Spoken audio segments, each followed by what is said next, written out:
Les avions ne larguent pas de nuit, Ouais. mais ils peuvent très bien décoller de nuit Pour être pour un transit, pour avoir le premier largage au lever du soleil. D'accord. Donc en fait, ils interviennent sur un feu entre le lever et le coucher du soleil, mais tout ce qui est transit, décollage et atterrissage peut être fait de nuit. D'accord.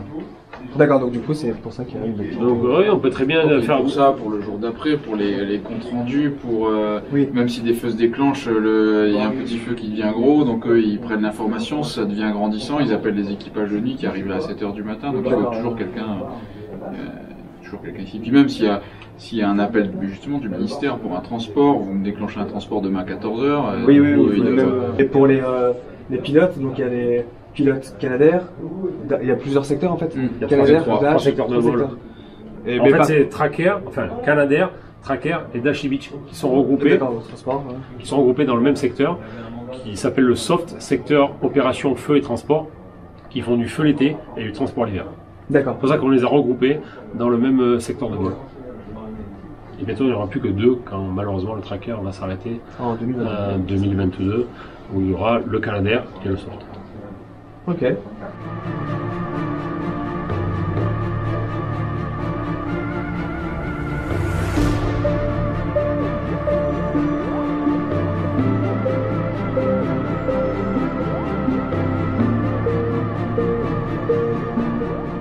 Dans l'un des épisodes précédents, je vous parlais du GAR, le guet aérien armé retardant, qui consiste à 2 traqueurs de surveiller une zone à fort risque d'incendie.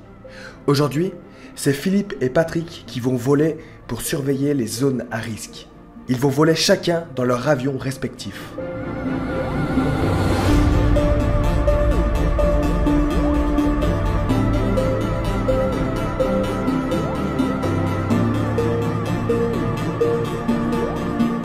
Dans l'épisode numéro 4, nous avions pu voir Philippe qui faisait le tour de l'avion pour vérifier s'il était en état de voler.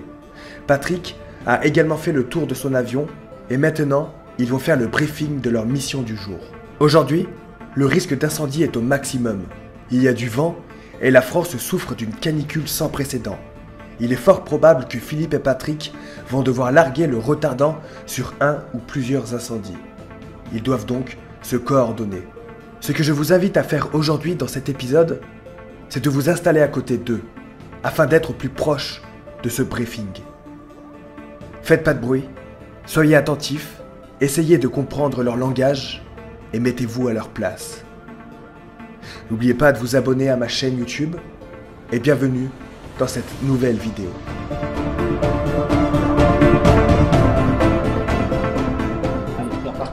Ok, donc 24-7. Le 24 vide, le 7 plein. On a le 20 transfert qui est plein. Sinon, donc la particularité du jour, c'est les risques qui sont extrêmes à 13 EBF, à cause du vent, et 3 gares, donc simultanés, Est-Val-d'Iron, Val-d'Iron et nous vers Béziers. Pour ce qui est des NOTAM et SUP-AIP, je n'ai rien trouvé de nouveau, de particulier. Je pense que les parachutages aujourd'hui resteront par terre. Il y a un peu de voltige. Ville Vérac là, Ouais. comme ça, mais voilà. Pour ce qui est donc de la feuille de service, donc il y a 8 Canadair à 30 depuis ce matin, dont 3 en gare, et bien, il y a nos amis de Cannes qui font du gare aussi avec un dash, et nous on fait le gare ouest avec un dash aussi, mais en 73 qui est avant nous. Voilà. Pour ce qui est de la particularité, moi je vais rouler le premier pour aller faire le plein. Je t'annoncerai sur la fin du plein, tu peux venir. Ou tu viens avec. On va tous les deux. Je me mettrai sur l'autre piste et puis derrière toi, peu importe. Ok. Oui, parce que c'est décalé. De toute façon, les gens qui partent d'ici sont pas tous en même temps. Donc, ok. Donc on part ensemble. Ensuite, une fois le plein, eh bien, tu me dis quand tu es prêt pour le décollage. On part. Standard, donc j'ai 3500-1500. Une fois arrivé sur le gare, sauf si on a trouvé quelque chose avant, eh bien 3000. On annonce code horaire fumé. J'annoncerai 3005 si jamais c'est moi qui le vois le premier, et puis je te dirai ce que je vois. On informe le cause. Si c'est à l'extérieur du gare, on demande pour sortir. Et ensuite, eh bien, on va voir. Initialement, on descend un tout petit peu, mais pas trop. Et si vraiment ça urge, avant de commencer à changer de fréquence, on peut éventuellement commencer par un levier renfort. À voir, je te demanderai éventuellement. Si j'ai un doute, je te poserai une seconde la question. Mais voilà, en gros, s'il y a doute, il n'y a souvent pas de doute. Voilà, donc ensuite, eh bien, Inter, donc avec le CODIS initialement, puis s'il y a un COS sur place ou opportunité tactique de largage.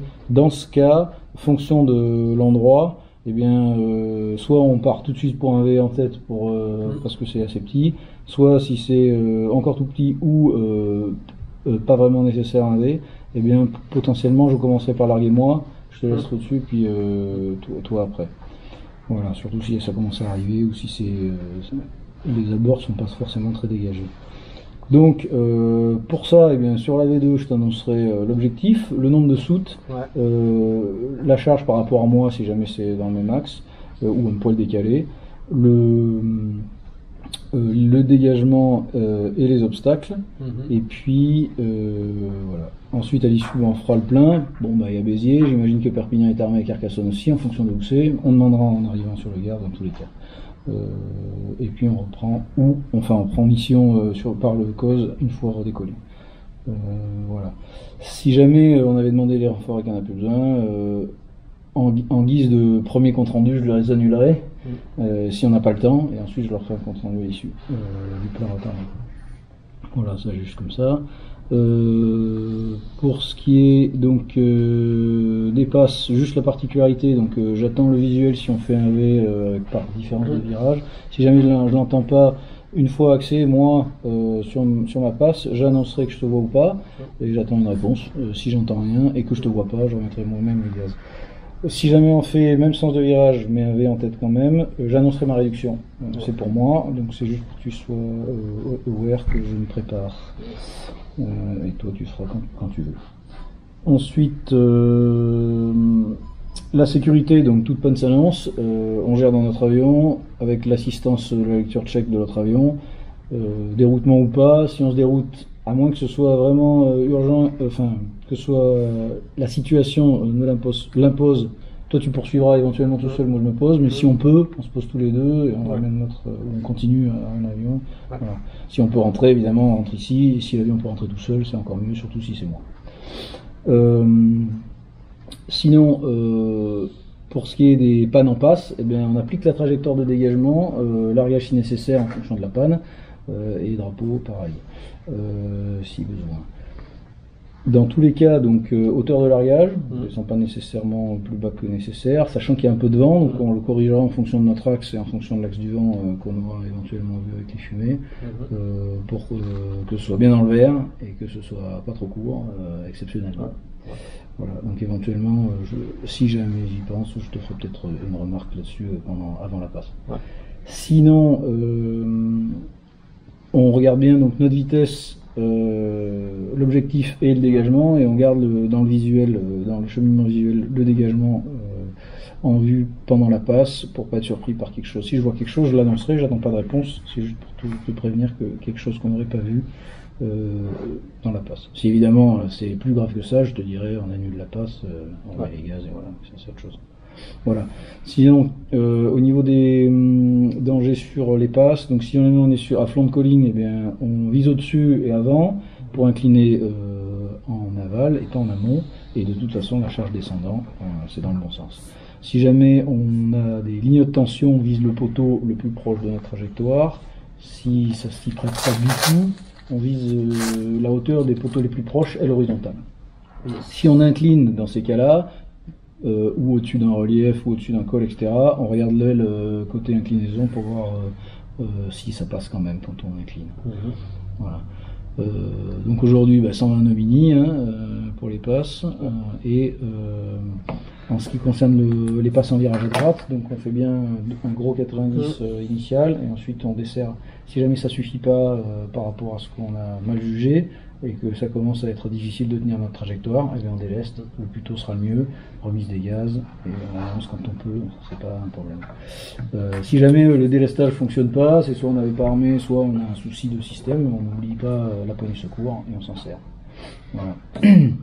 Sinon, point du jour, donc potentiellement que ça partira vite étant donné la sécheresse et le vent, donc on traîne pas, mais on fait comme d'hab, donc on fait ça bien. Évidemment, si tu as des remarques à n'importe quel point de vue, eh ben, tu me le dis. Juste aussi une particularité, c'est quand j'arrive sur le chantier et que je commence à parler au COS ou au CODIS, ou ça, je considère que tu as lavé une. Normalement, j'aurais géré avant, mais ça peut que non. Voilà. Et ensuite, potentiellement, si jamais j'ai besoin que tu appelles le CODIS avant le plein, là, je te dirai si jamais on n'est pas loin des terrains. Voilà, et puis on est concentré dans l'avion, comme on l'a dit la dernière fois. Une fois qu'on est dedans, on est dedans. Ça marche. Ça te va? Ouais. Remarque, suggestion? Non. C'est bon. C'est bon. 14h15 Donc, ouais, ça fait 25 minutes avant, quoi. Ouais, 25 parce que je suis là. On est bien. On est là, on est bien. Bon, bah, parfait. Ils sont bien. Ils sont bien. Ils sont bien.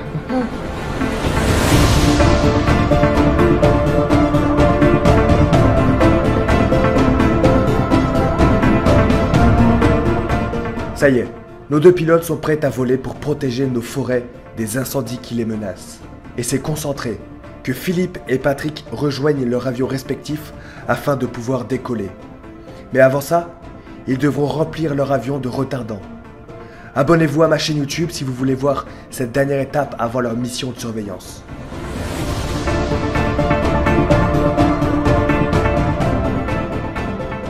Merci pour votre soutien à la Fair Family. N'hésitez pas à partager cette vidéo et à mettre un gros pouce bleu pour ces pilotes d'exception. Moi je vous prépare la vidéo de demain. Prenez soin de vous et que Sainte Barbe vous protège.